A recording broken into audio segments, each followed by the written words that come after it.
How you guys doing today? It's Anthony Ganji. Welcome to another episode of Tier Talk. Guys, great discussion coming our way. From officer to supervisor, growing into leadership and breaking old habits. That's the key. I'm going to give a list of habits that may be great when you're an officer, but may not transition so well when you cross into that initial supervisory role. It's going to be a great dialogue. Looking forward to having it with my boy, Russ Hamilton. And guys, don't forget, I got books on the market. Please check them out. I have Inmate Manipulation Decoded, books about undue familiarity, books about leadership, books for rookies. I have a book coming out for rookies. If you guys get a chance, you'll see a link to them in the description. There's some are available on Amazon and some are available through my publisher, Blue 360 Media. Okay, guys, let me get Russ. What up, Russ? Good morning, Anthony. How's it going? Good. Russ, you mind introducing yourself, sir? Sure. My name is Russ Hamilton. I am a former and retired sergeant from California Department of Corrections and Rehabilitation. I am also a former senior juvenile correctional officer, and I currently work for a private company where we do reentry and rehabilitation work at a local county jail where I'm the case manager, and for a local probation department.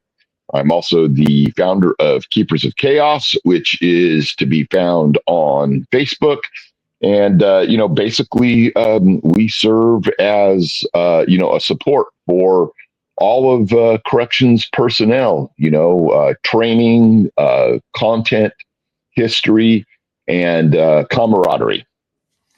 Yes. And it's a group that I love to be a part of. I'm honored, and I love exactly what you're doing, Russ. It brings about mentorship, which is what we need in this profession.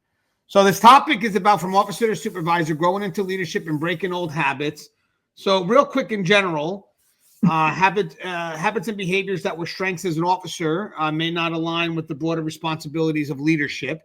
Supervisors must focus on strategy, team dynamic, and operational success, which requires moving beyond task-oriented thinking. So basically, we're stepping it up a notch. We're going from individualized to more of a unified picture. And then failing to adapt can undermine credibility with staff and administration, prevent the team from growing and functioning cohesively, and then limit the supervisor's effectiveness in their leadership role. So I have about 1, 2, 3, 4, 5, 6. I think it's 8. I have 8. Wait, is it 8 or 7? I'm off. It's 1, 2, 3, 4, 5, 6, 7. I have 8. That's what I thought. Okay, so I have 8 areas that I would like to discuss. But Russ, real quick before we get into specifics, obviously, I think the biggest jump you make in your career is when you go from front line to that immediate supervisory role. That's going to be the biggest jump you're ever going to make. I know some people like, well, crossing the management. No, guys, the first moment you jump from front line to having a supervisory role, that is a tremendous responsibility to take. But if you take it for the right reasons and you prepare yourself to embrace the responsibility of that role, then it truly does become very rewarding. I remember when we were in Oklahoma, and there was a gentleman that was forced into a supervisory role because he was still new, but technically he was most senior, and he was nervous. And the key, the discussion that we had with him, the key is it's not about being ready, but being prepared. I mean, he thought that by going in, he had to know everything, and it wasn't. You were brought in because you had the potential to learn. But Russ, obviously, real quick, this transition can be very hard from frontline to initial supervisory, correct? It can be if you're not, intentional and forward thinking about the way you handle it. If you think that it's just going to be, more of you leading the way, because, we want to promote leaders, people who are actual leaders already into that role. If you don't understand the way your role changes, you're going to be a potential, speed bump in the orderly operations of your unit or of your department or, of whatever, facility that you're at. You have to understand that, your position in the chain of command has changed. You're no longer called on, or I should say you should no longer be called on, in that functionary role at that line level. That's no longer you. And to be able to step back away from that, especially if you were really good and really effective at what you were doing, can be problematic.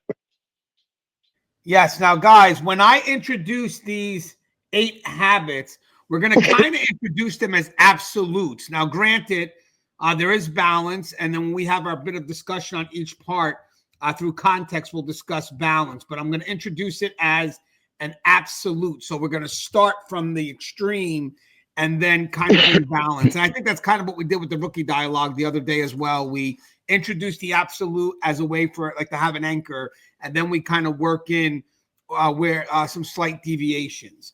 So the first thing I got, excuse me, one of the habits that you are going to want to step away from is sometimes supervisors can be over-focused on hands-on tasks. So why is this a strength as an officer? So officers are trained to, oh wait, no, sorry, Russ. I was going to read through the bullets first. Okay. And then after we do that, we'll. So I had a cough in between. So officers focusing on hands-on tasks. So why is this a strength for an officer? So officers are trained to take immediate action and handle tasks directly to maintain order. Why some supervisors wrongfully hold on to it is because they believe doing everything themselves, one, shows dedication and competence, but two, it could also be a lack of trust in the team or the fear of delegation being perceived as weaknesses. Why is it a problem as a supervisor? Well, supervisors risk burnout and prevent their team from developing autonomy, and it shifts focus away from strategic responsibilities. And then how to address it? You delegate tasks effectively and trust your team to handle responsibilities. You focus on setting clear expectations and providing support when needed. And the key insight here is a supervisor's success comes from empowering their team and not from doing everything alone. What's your thoughts? Because there's a lot there, Russ. So there is a lot there. So I'm going to start with first off, the development of your subordinates. Your subordinates need to be handling the tasks to which they're assigned, because otherwise they're not going to get any better at it. And then when you introduce yourself and you shortcut the role of the chain of command, what you're really doing is you're introducing an opportunity for manipulation of your staff by the inmates, because your staff are going to start to feel as if you have taken their power and authority away and recast it to yourself. And if you've recast it to yourself, all you end up with are the idea of your staff, and rightfully so, that you're micromanaging them, that you're not giving them a chance to bring order and discipline to the unit. And you potentially embolden the inmates in such a way that you actually increase the chances for potential violence and unrest. An inmate that thinks that they are entitled to approach you and always get only an answer from you are going to get much more chesty with your staff. They're going to be the ones that are going to say, no, we're going to go talk to the sergeant or at whatever level you're at. And then it forces your staff to have to say no and try and take back that power at that line level. And that is certainly not what you want. There should be a finality from the staff member to the inmate, and they should know that, hey, it's gonna die right there, or it should die right there. Otherwise, you just end up, fueling fires all over the place.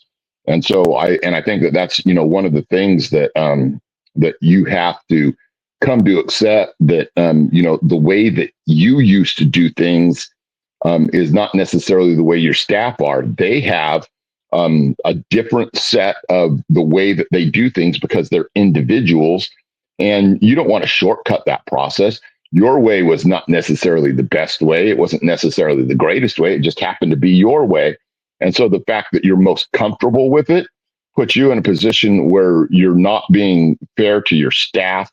You're not really truly being fair to the inmates, because you have to function day in and day out. And so I think that that's where the idea behind letting your staff get in there, work the situation, do the hands-on tasks that they need to do, searches, handcuffing, whatever it is, with the least amount of immediate and direct supervision is good. They need to become autonomous in the things that they do with as little input from you as possible. Now, that's not to say that there aren't times that you have to get out there and really be working in that fashion and providing really good hands-on supervision yourself, but you're not doing hands-on line level stuff, hopefully in a perfect world, as it were.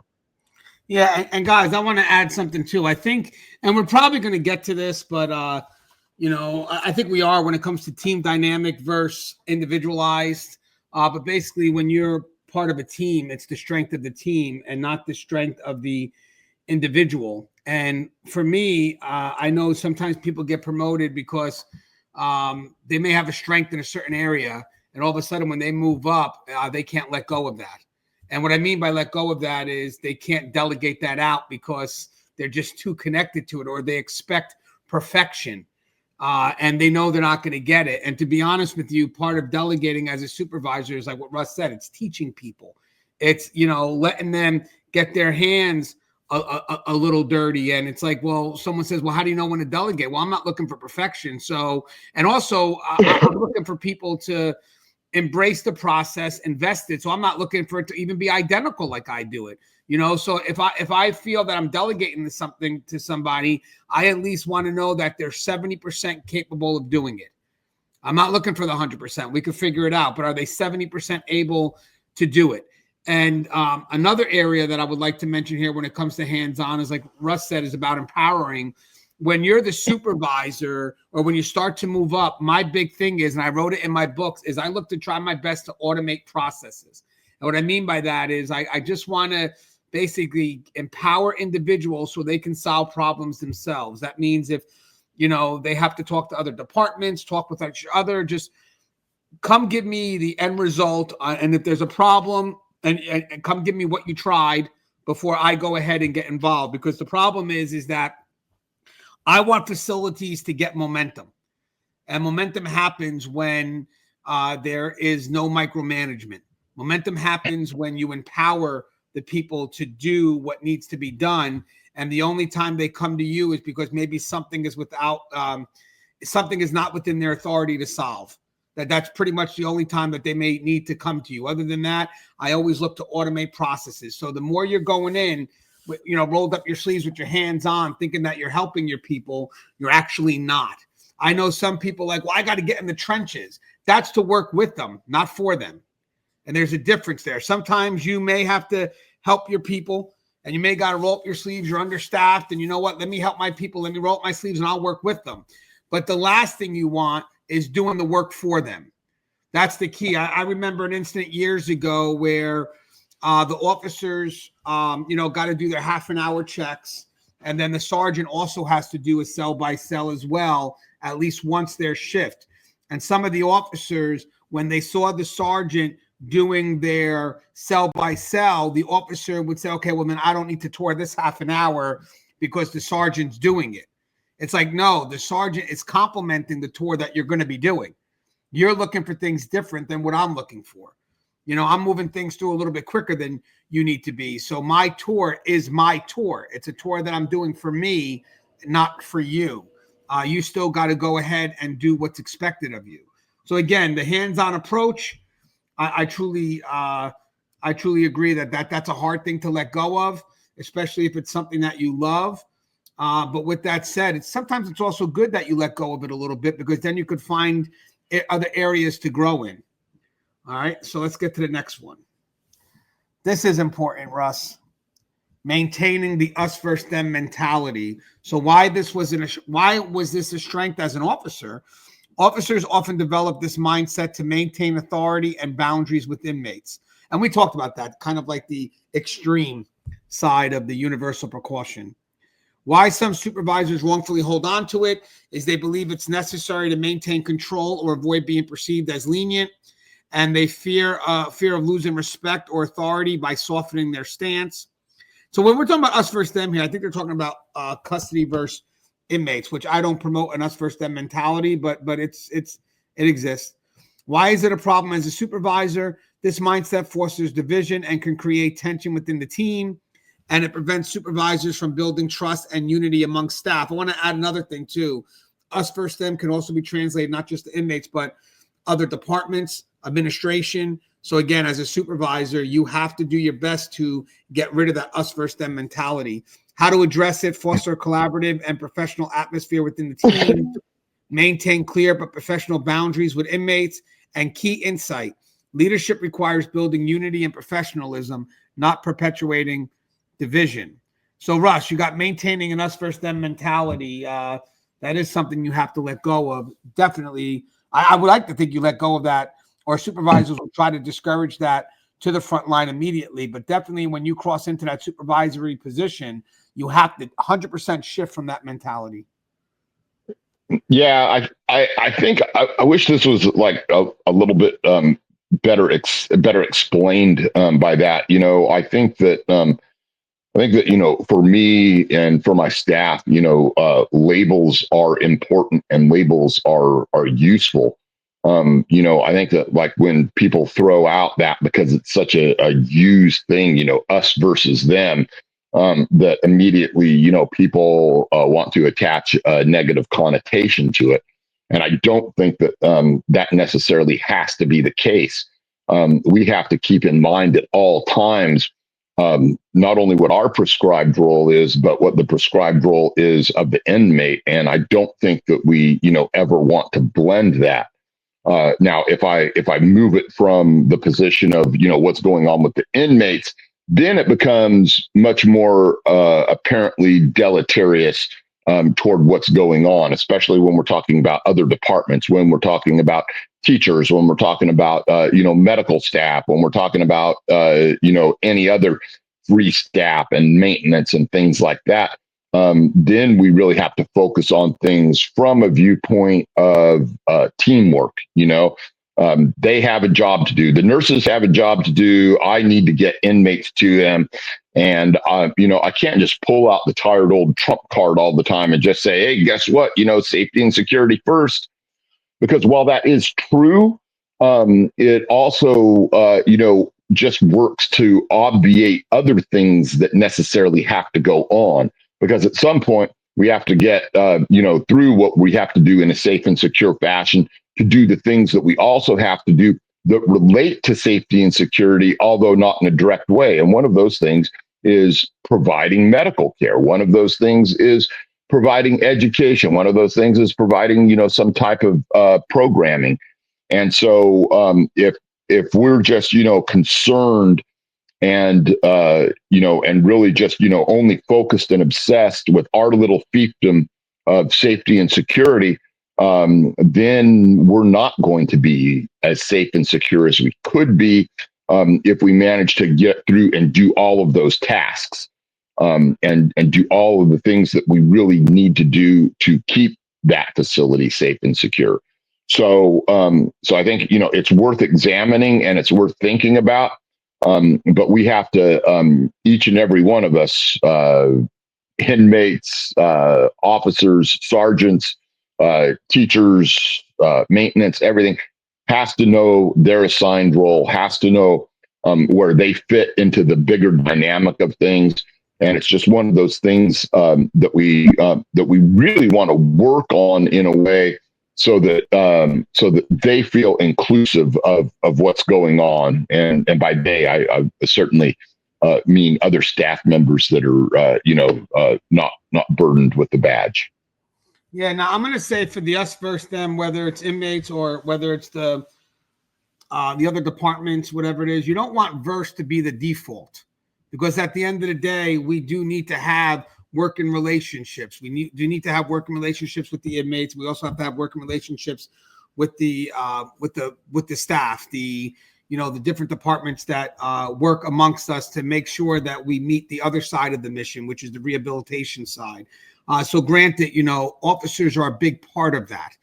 They're a big part of, dealing with the inmates every day and maybe behind the scenes encouraging the inmate to go from point A to point B. And a lot of rehabilitators or a lot of people that are involved in programming medical, all that stuff. They'll admit that custody is a big part of maintaining whatever it is that's part of their mission, whether it's programming, whether it's making sure that the inmates coming out for the meds that they need, especially the officers that work with the mental health inmates. I mean, that's definitely not going to be a us versus them dynamic. It's going to be a collaborative dynamic. It's going to be a collaborative dynamic on so many levels: officers to civilians, officers to inmates, civilians, officers, and inmates kind of working to get through the day. So I don't like the verse as a default. I never did. We did shows on this in the past. To be honest with you, even if it comes within that prescribed role, what an inmate does in a negative fashion, it does not fall into the expectations of what we want an inmate to be behind the wall. So the last thing you want is an inmate's negative behavior to now start changing the dynamic that's expected within that facility, because we automatically go through a verse default. I don't want that.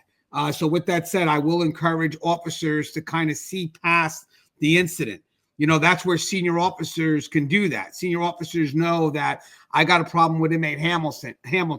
I'm not going to generalize that out to having a problem with inmate Ganji. I know my problem right now is strictly with inmate Hamilton. The problem with the us versus them mentality, it creates generalized animosity that truly does wind up destroying the dynamic of operations. So again, us versus them should not exist behind the wall. It should not be a default, because I don't think I have to stand on that extreme to tell officers to stay within their boundaries. And I know in some cases, even officers may use that to justify their boundaries at that initial level. But the problem is that's a tough anchor, because that's a very big extreme that now if anything happens, it's being filtered through that verse. And I don't think that sets for a good working dynamic and a good working relationship that amongst the operations of the facility. So I it's tough. I wouldn't want to promote that. I just that's between us, but I wouldn't want to promote that dynamic. Not even as a default, not even as a sometimes we got to. No, because even if we go by the label, the label, I get it, and it's a reminder of yes, this is an inmate, I'm an officer, and it's a reminder of both prescribed roles, but it's not a reminder to be generalized with your animosity. So I'm not that's a tough one for me, but I've always coached against us versus them. That's not something I want to see on a supervisory level, but to be honest with you, I don't even want to see that at an officer's level either. I need to keep the house moving. So I got struggling to let go of personal relationships. This is unique. I got why this was a strength as an officer is because close relationships with coworkers can foster camaraderie and trust, which is something that we do push for. Why some supervisors wrongfully hold on to it is they fear alienating friends or being seen as changing after promotion. Personal relationships can provide comfort and a sense of familiarity during the transition. That's interesting. Why is it a problem as a supervisor? Favoritism or perceived bias undermines trust and credibility. How to address it: set clear professional boundaries and prioritize fairness over personal connections. Treat all staff equally regardless of prior relationships. And key insight here is effective leaders prioritize impartially and fairness to maintain credibility and authority. What's your thoughts on that, Russ? Because there's a lot there too. Yeah, the main thing that I see that's kind of, erosive, to a facility, is that idea that, hey, now that, such and such is promoted, he's all about, looking out for his homeboys and his homegirls and giving them, that job with the piece of the weekend off. And it really, it really breeds, a lot of, animosity and, just really, can destroy, the good cohesive nature that working relationships inside of corrections should be. So when I say that, I think you just, have to be on guard, and make sure, that what you're doing with, with your team, with your people, with the people that you're in charge of or could be in charge of, is that idea behind being, firm, fair, and consistent on the custodial side of the equation. Don't do things that are going to hurt you or your unit down the line, and just really work to make that apparent. Give the people that deserve the shot the shot. I agree with that, Russ. And I want to add something else to that too. So I remember working with someone. I'll do solo real quick until Russ comes back. I remember working with someone who had just transitioned into a supervisory role, and right off the bat, they had to write up someone that they were friends with at the prior role. And the concern was the conflict. Ganji, this is a bit difficult for me. I've only been in the role for, however long. And now I'm already at a point now where I got to write up a former peer. And I think the issue with her was at the time was you're letting personal feelings dictate how you're going to be professionally. And I think that's a very big concern for anyone in leadership, because there is going to be that transition. But with that said, the team is watching. The team is waiting to see how you handle that situation. Are you going to do what's best for the team, or are you going to do what's best for the individual? Are you going to be fair in how you handle this matter?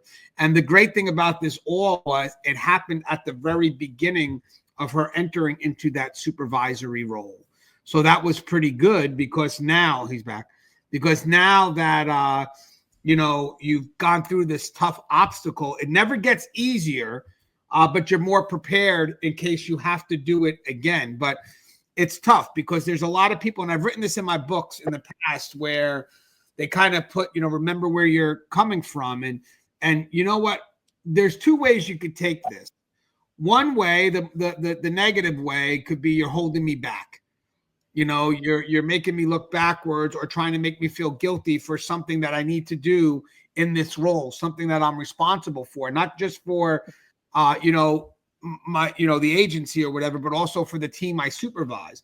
But the other avenue is, in the more positive side, is when you get that support, people could also mean it by, you got a very strong foundation. Take that and help that develop you into the leader that you need to be. And I agree with that. I have never let go of anything from my past in order to move forward. I didn't have to, but I also didn't allow it to hold me back. And that's kind of like where the balance is. There's certain things that you take to, move you forward, the foundation, pretty much what you've learned up to that point. But I think when people tend to try to hold you back, it's more about going back to the personal relationships. We were friends, and how could you do this to me? It's like, well, if we were friends, how could you do this to me? You're putting me in a position that has now become extremely awkward for me. So at the end of the day, is if you were that much of a friend to me, you wouldn't have put me in this position to begin with. So please don't make me feel guilty for having to do what's now expected of me to do, and which probably that I have to do. Because I've also seen people that, if let's say Russ moved up and I messed up, if Russ had to hold me accountable, I'm not going to go after Russ. I'm a man. I know what I did was wrong, and I know I messed up. And the last thing I want to do is go to Russ and put him in an awkward position, because I already know it's awkward enough. So I don't want to make Russ, experience as a supervisor to be because it's personal. It's not personal. It's not. And I think the problem when you struggle to let go of the personal relationships is because you're letting the personal supersede the professional. And it's never easy, guys. It's going to happen in your career, but it's never easy. But once you do it once, you're kind of more prepared for it. The only thing I would say for this, to be honest with you, is once you exhaust all efforts In this case here, let's say to correct the employee who once was your friend, and that's efforts that you give everyone else and it's not working. And then usually what happens here is that now it's like, oh my God, I can't believe I have to write this person. And all your justifications are nothing related to the job. It's, man, we were friends, we were this, we were that. How is this going to mess with our relationship? All those answers all those questions shouldn't even be asked. The point is, right now, it's your professional role. And if you've done everything and you know you've done everything, the only question is going to be is, what's the charge you got to give them? What's the discipline? What's the sanction? And not looking for the leniency that you probably wouldn't give anybody else. Okay, so now this one's a good one, Russ. We got reacting. Let me just close this off. Reacting emotionally instead of strategically. So why is this a strength as an officer? Well, sometimes quick emotional reactions can be useful in high pressure, immediate response situations. And I agree. I mean, sometimes it's the emotion that kind of throws us into the whirlwind. That's an officer. He's my brother. I'm going to go in there and protect him. Again, you don't want to always be led by emotion, but sometimes it's good fuel. Why some supervisors wrongfully hold on to it is they associate emotional responses with passion, decisiveness, or strength. Fear of appearing disengaged or uncaring by pausing to think. Why it's a problem as a supervisor. Emotional responses can escalate conflicts and weaken authority. Supervisors need to consider long-term consequences and maintain composure. How to address it, develop emotional intelligence to manage reactions and respond thoughtfully. And then you got to pause before making decisions to assess the situation when feasible. And the key insight here is composure and thoughtful responses build respect and credibility as a leader. There's a lot there too, Russ. What's your thoughts? So I think, when you're on that line level, there is a lot more that goes along with, having to, react immediately. And that is the first link in the chain of a response to any given incident. As we get, further away from what's, being thrown at a problem in a tactical level, at some point things have to give way to where we are, instead of reacting to the situation, we are starting to act toward the situation more strategically, because there are a lot of things that have to come to bear other than just the response part. We may have to, start staging medical resources. We may have to start getting ready to, take a transport out because of a medical situation, or because we have too many inmates to deal with, and we have to ship them to a different institution until we can, get everything ironed out. And so, I think that there are times where, you have a response supervisor and they have to be right there and in the moment. But then also, you oftentimes will have more of an incident type of supervisor who is going to be responsible for the much larger penumbra of the whole situation, and that really has to, be helping with all facets of it.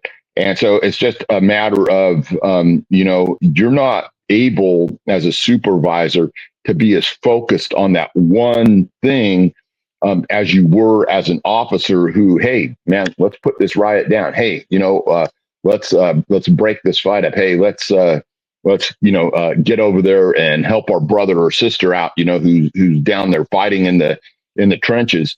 You have to be able to step back and start seeing the bigger picture. And so sometimes, that immediate response is not always, wound up into what you should be doing. It could be. That may be exactly what's required of a supervisor, but you have to be able to fulfill more roles all at the same time than an officer does, certainly.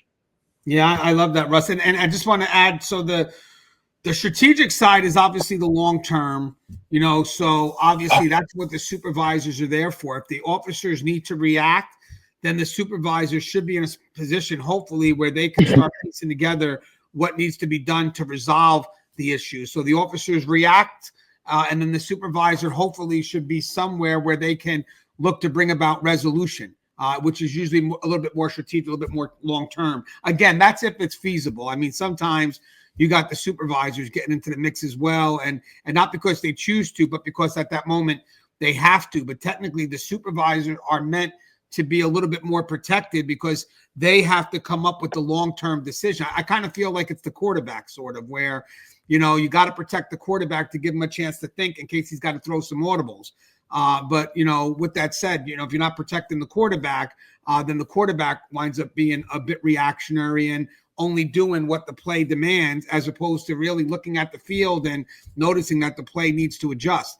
I think the same thing goes, as I said, with a supervisor is they got to be kind of close enough to see what's happening, but far enough to see everything, so they can go ahead and make adjustments in case things aren't going their way in the moment. You could see it clearly. Something extremely tactical will be cell extractions, where everybody goes in with an assigned play. And when they go in, you know, I'm right side, you're left side, I'm upright, I'm left, right, whatever it is. And all of a sudden, there comes concerns where maybe they just can't get it right. So the supervisor may say, you know what, switch up. Number one, get this. Number two, get this. And because they could see the bigger picture. And that matters. And I also want to add one more thing when it comes to the emotional side. And this is important, especially after recent things happening in New York, is supervisors have to be in control of their emotions because they have to control others. A lot of times, supervisors are the ones that stop stuff from getting too far. The peers do too, don't get me wrong, but the supervisors are held to that accountability as well. I would say even higher than the peers are. You know, so with that said, you know, if you're a supervisor and you're not checked with your emotions, you're going to be fueled by it. And then now your decisions don't just affect you. It affects the team. It affects the agency because you're held at a higher level of responsibility, a higher level of trust. So if you are literally fueled by your emotions, your actions, you know, it's going to affect everything. All right. So the next one is focusing on individual tasks instead of team dynamics. So why is this a strength as an officer?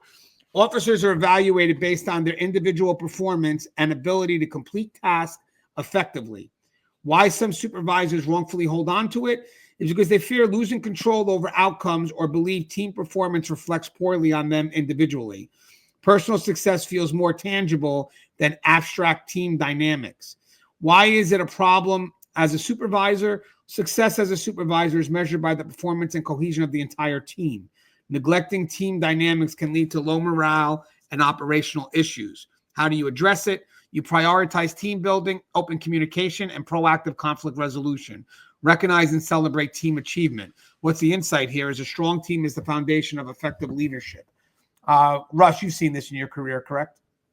Yeah, you know, I think this is one of those things where it, you know, at the officer level, at that line level, it's really easy to judge, you know, your efficacy and how good you are at what's, you know, at the task before you, because you know it's broken down in a way that you know you only have to focus on a very few things. And so it's very easy to measure how well you're doing. Hey, you know what? I got that guy into handcuffs pretty quick. Cool. You know, hey, you know, I was able to get that guy into handcuffs and then, you know, immediately, you know, call for medical to stage because, you know, we also had an injury with him. You know, and all of these things that are, you know, are at that, you know, base tactical level. When you step up to the link above that, you know, it's not always clear or immediate or as rewarding, possibly, you know, for, you know, having to oversee the successes of 2, 3, 4, 5, or 10 people. And so sometimes, you know, when you feel that you have a little bit of a disconnect between you and the surface of the incidents that are going on, it may make you feel as if you're not actually doing your job. You know, this actually happened to me yesterday at the facility that I was at.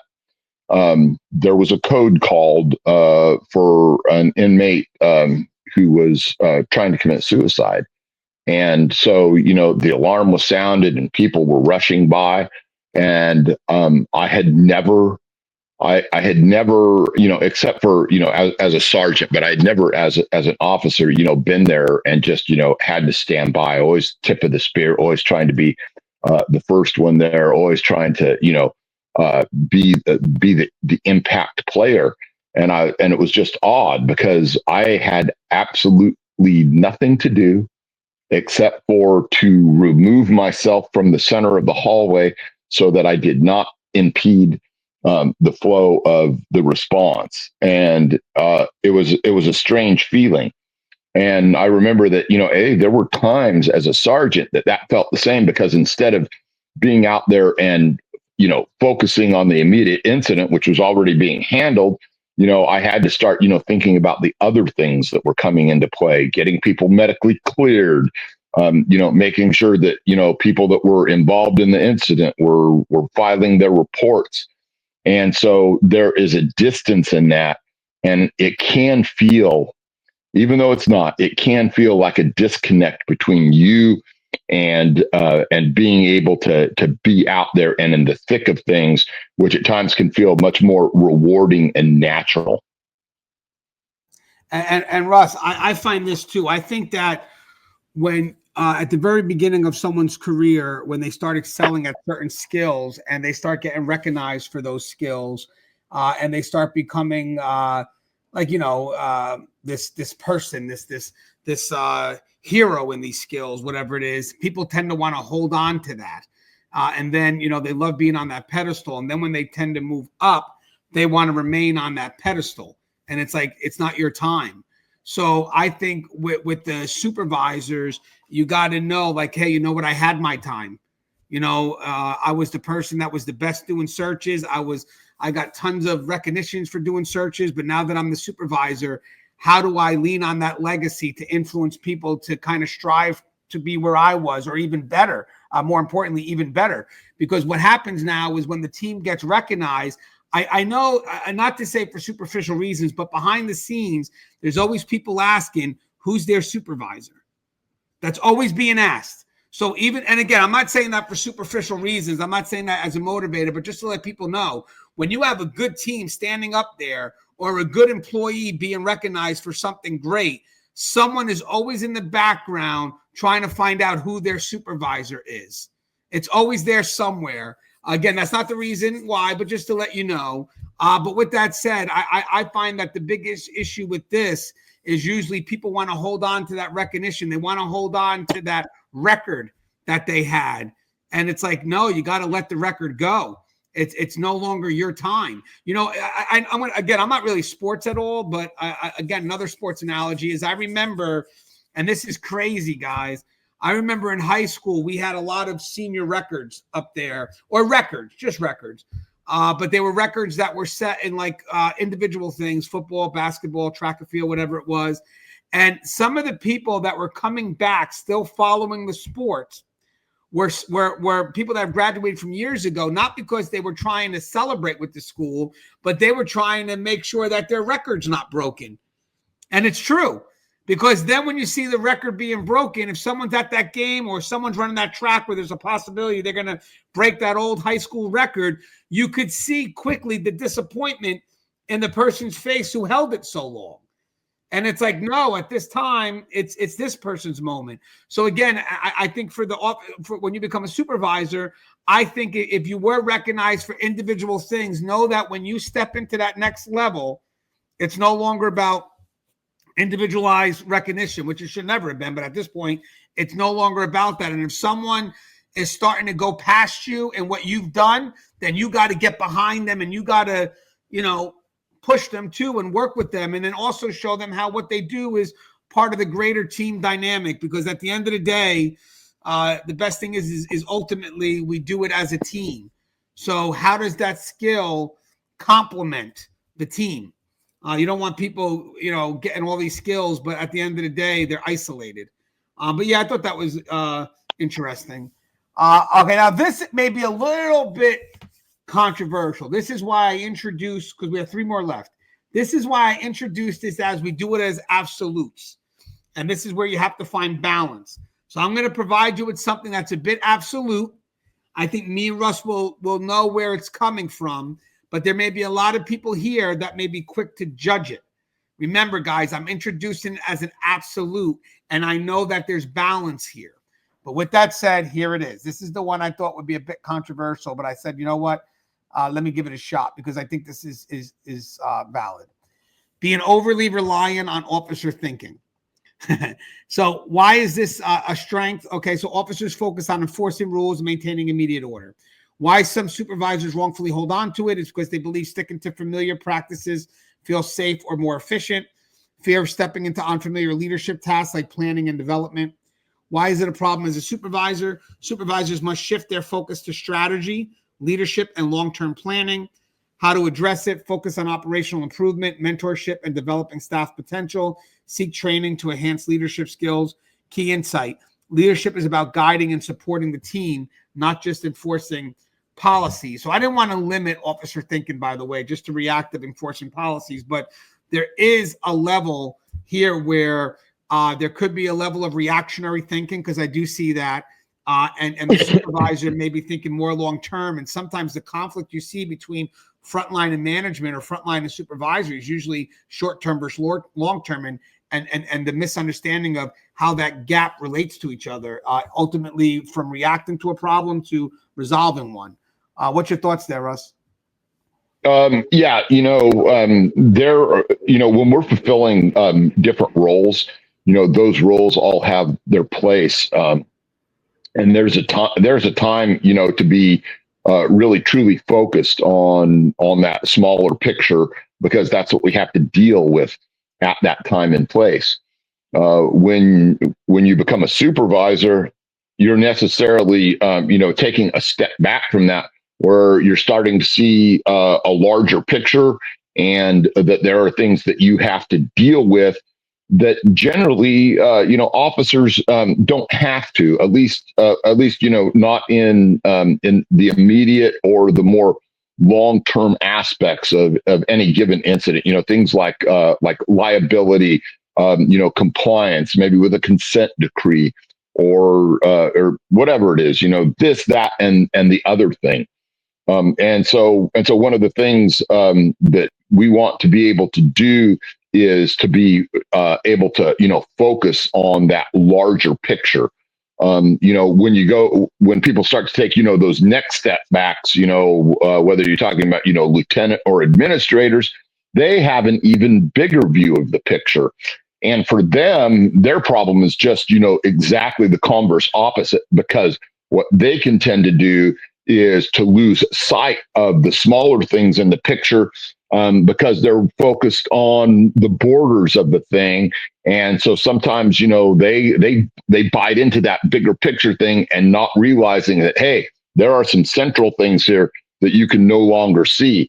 And so the real talent is being able to see the big picture, but be able to focus on the smaller things as well. And I just think that that's the best analogy that I can give you in that. And I think it's a little bit, hard to talk specifics. But for officers, they're down there in the trenches, and what they see is really super important. And their function is one of those things that is always immediately important, because that's what's going to set the tone for the day. The things that, administrators and maybe some supervisors and stuff see are the things that set the tone, though, for the week or the month or the year. And so I think that all functions, though, should try and be able to recognize that and do what they can to help those people at all of those different levels. One of the things I was keen on as an officer is doing what I could to help, take off some of the responsibility and the heaviness that I was knowing that my sergeant would feel, and as a sergeant trying to help what the lieutenant was going through. And so I think that trying to recognize all of those things at the same time is where is where true talent probably lies. No, I agree. And Russ, what you said is so important, because while you're thinking of that long-term plan, what are you doing to help staff survive in the moment? You know, because Exactly. they're dealing with it at that most immediate level. And I would like to mention one other thing, though, too, is sometimes staff may find comfortability in reactionary mode because it gives them a few minutes to breathe. But then at the end of the day, it's going to act up again. So sometimes there's trial and error here. And sometimes frontline staff may not realize, because they're being shifted in so many directions, that the supervisor or management is trying something different. You know, they're trying to be less, I don't want to say less predictable. That's what I want to say. They want to try to be less predictable, because sometimes procedures are so defined that we get trapped. And now management has to figure what can they do at a higher level that doesn't violate policy, but makes adjustment to the procedure. And that's when you'll see the back and forths, and custody, of course, can be getting very mad. It's like, man, what's going on? Because you're most affected by these shifts, the trial and errors. But once the supervisor explains why it's happening and there's a better understanding, it's great to know that staff will do something that won't just give them a 3-minute breather. It's meant to give them a breather, hopefully indefinitely. But with that said, I think the main thing here is, and I'm not saying all officers fall in this category or all supervisors fall in this category, but if we're teaching supervisors that they have to be more strategic, and everybody agrees with that, then you have to realize that's because at one point they could have been more reactionary. So again, what we're saying here, what officers thinking, is that if you were that reactionary person, if you were the one that, you know, I'll just deal with it when it comes, that's not going to work, because at this point here is you have to worry about a team. You have to worry about the people you lead. You had a higher level of responsibility. So, you know, when you're waiting for it just to come, how many people do you have to sacrifice? Okay, so let's see. Next one is I got hesitating to make decisions. Now, why this wasn't an issue as an officer. So officers could rely on supervisors for critical decisions, focusing instead on execution. Why some supervisors wrongfully hold on to it is because fear of making mistakes or being judged by staff or administration, uncertainty about how their decisions will affect the bigger picture. Why is it a problem as a supervisor? Is because indecision can erode authority and disrupt operations. How to address it: trust your training and make informed decisions, even if mistakes are possible. Reflect on outcomes to improve decision-making over time. And key insight: leadership is about making thoughtful decisions confidently and learning from the results. Russ, I do find sometimes that there could be people that get moved up that every time they made a decision, they deferred it to a supervisor. Now, when they move up to that level where they're ultimately responsible for that decision, they get lost. They don't know what to do, and they just don't embrace that next level of accountability. What's your thoughts on that? Yeah, you know, when you're down there, you know, at the line level, that's the time where you should be comfortable with making decisions, and you know, without an element of hesitation, and you know, becoming comfortable with knowing that, hey, you've taken things under advisement and quickly decided what needs to be done. And you know, what if you are always, you know, just, oh man, I just don't know. And you know, I always talk about, you know, people that are just, you know, hand wringers, you know, and they're just, you know, oh, they're waffling. And hey, you know what? Get busy and make a decision, because sometimes popping the clutch is the only option that we have open to us. And sometimes any decision is better than no decision. That doesn't mean that I want a poor decision, but good God, man, sometimes, you know, you just have to get things in motion. And, you know, I've seen those people that are just the hand wringers, and, you know, they have to call and talk to someone. And you know what? There's a point at which you have to shit or get off the pot. And, you know, you don't want to bring that with you if you have that facet of your personality into a supervisory thing, because you're going to crush your subordinates, because they are operating on a different timetable as you to begin with. And you better recognize that, you know, they often do have to be reactionary. They often do have to have, split second this and that. And so you cannot be the dam that stems the flow of that decision making progress. You have to be the pump that gets the water up the hill and back down the hill, and gives them the resources and backup that they need at any given instant. So don't be that speed bump.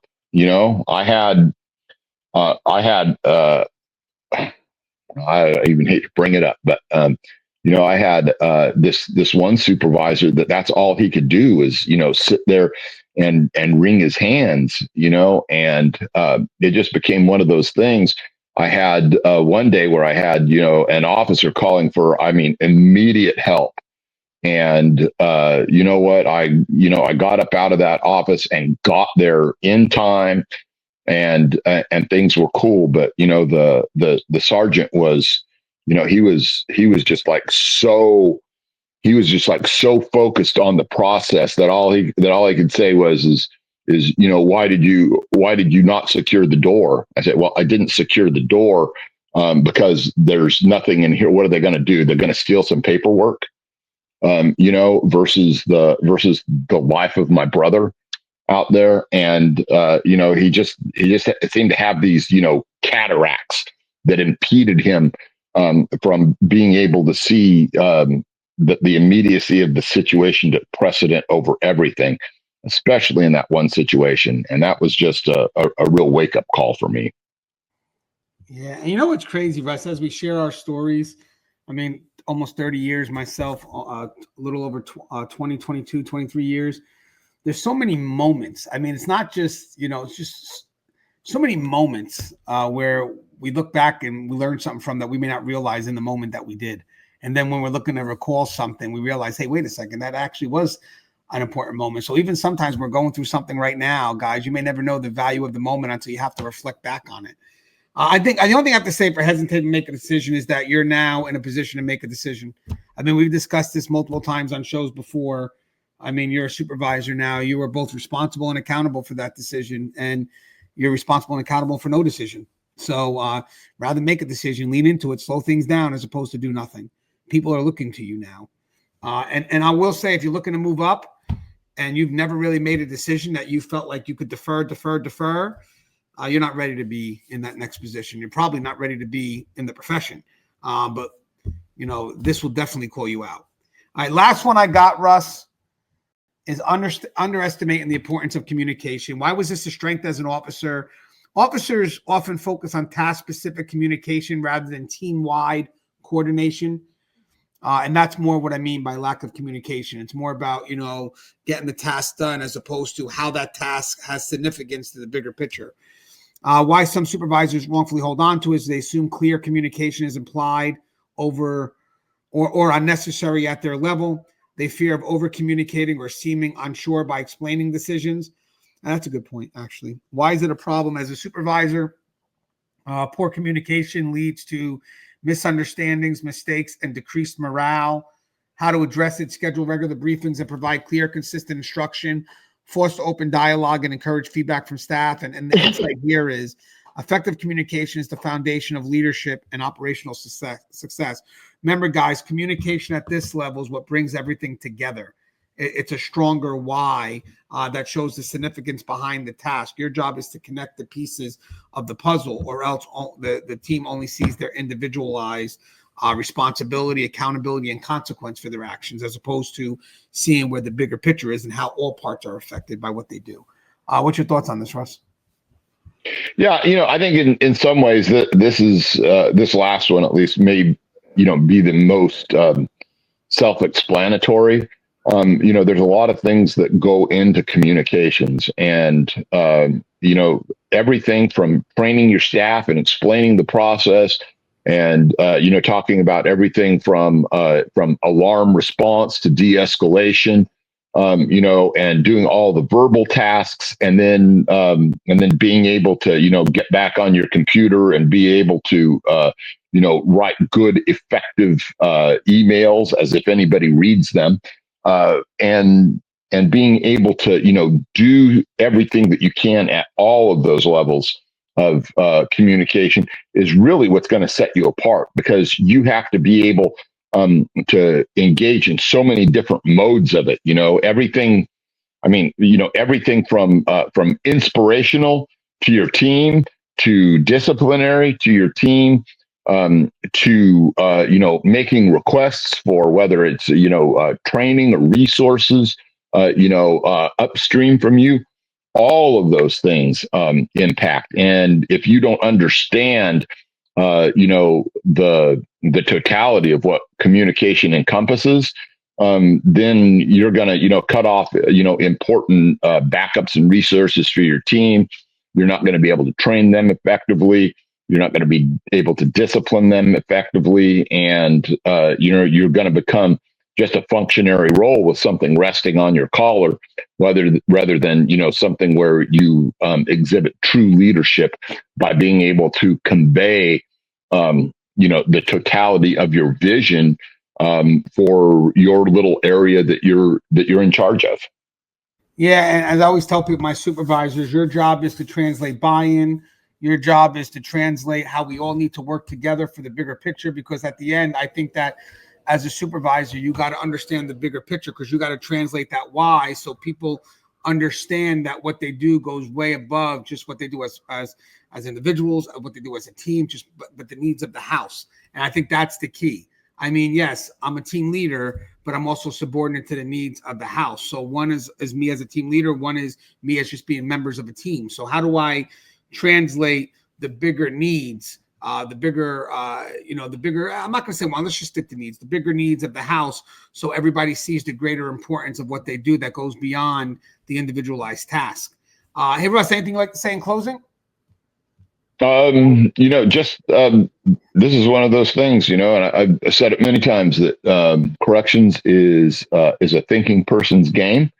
And that means that, you have to, engage, the motor of your mind, because there are a lot of different facets that we deal with, no matter which level we're at. And whatever level that you're at, you can become better and more prepared for that next level above you. And, sometimes, and the most obvious meaning of that is obviously about rank.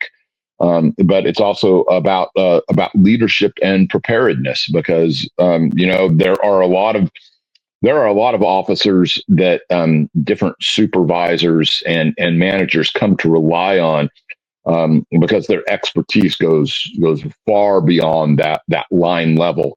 And those individuals that can step up and do a sergeant or lieutenant's job at a moment's notice are invaluable. So seek to broaden your influence in that way, for that day maybe coming, and if you want to be able to have that more of a seamless transition, that's what you should be looking to do.